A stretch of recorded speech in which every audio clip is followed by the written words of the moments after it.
We are hosting and bringing together frontline communities from across the state of Oregon this weekend to bring about a new vision and a new economy. The Just Transition framework is really of how do we move from an extractive economy to a regenerative and inclusive economy. The current system that we have basically, as everybody knows, just funnels money up in our labor up to the 1%.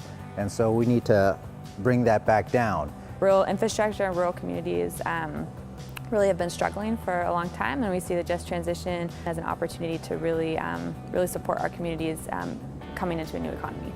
The Oregon Just Transition Alliance is an important space because it really centers frontline communities. It centers farm workers, it centers renters, it centers also individuals who have experienced issues of white supremacy and racial bias.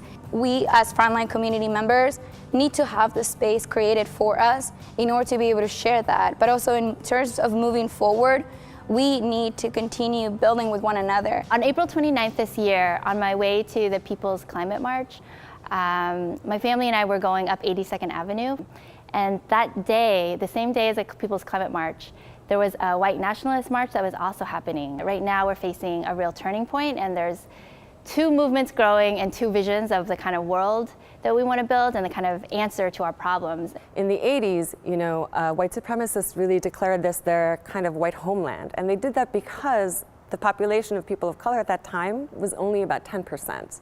And so the demographics of our region are very white, and for that reason, it's been a hotbed of organizing and activity by white nationalists and white supremacists on the far right. We need to figure out how to embrace both the alliances of the people who are most affected, the core alliances and the leading forces of our movements, but also speak for everybody, right? And to speak to the downward mobility of working class white people, particularly in rural counties that have experienced stagnation for a very long time. We need to be united with other groups that have a common agenda to really bring about change in the state of Oregon. I'm here because I want to come together with other communities who are also directly impacted to figure out what are the real solutions that we desperately need right now. The way the Assembly is organized is that we didn't want it to feel like a conference. It really is an opportunity for us to bring folks into spaces and support folks sharing their stories, their experiences, with some challenging questions. When I think about Just Transition, I think about people just coming and just sharing their stories of what they've been through, what they've done to go against what especially people of color are all going through. The folks who are sitting here have been at the front lines since birth.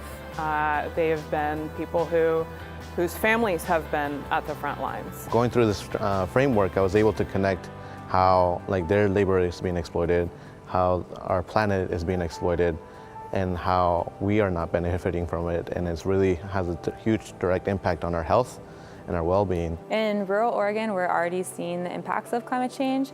We're seeing longer, hotter summers, more intense forest fires, droughts, and those impacts of climate change are impacting our quality of life, they're impacting our families, and they're impacting our jobs. We see this Just Transition as imperative to the health and the communities that we come from. Frontline communities have really been hit first and worst by climate change and environmental racism and environmental injustices. And with our voices being left out, only part of the story is being told. Know that we could make a change because we could. Just Transition to build a movement of movements where we can intersect the different realities from all different communities and come up with paths and solutions that make sense to the people that are most impacted, the most marginalized. This is just the beginning, right? This is a process of us deepening relationships with leaders and community members across the state of Oregon. We believe that this is happening to other communities, and that together, fighting together, we can bring about change. The hardest part is to take that step out and decide I'm not gonna just sit on the couch today and accept the things that are happening in my life. Let me get out and find some people who are like-minded like me. On our own, we lose. United, we win.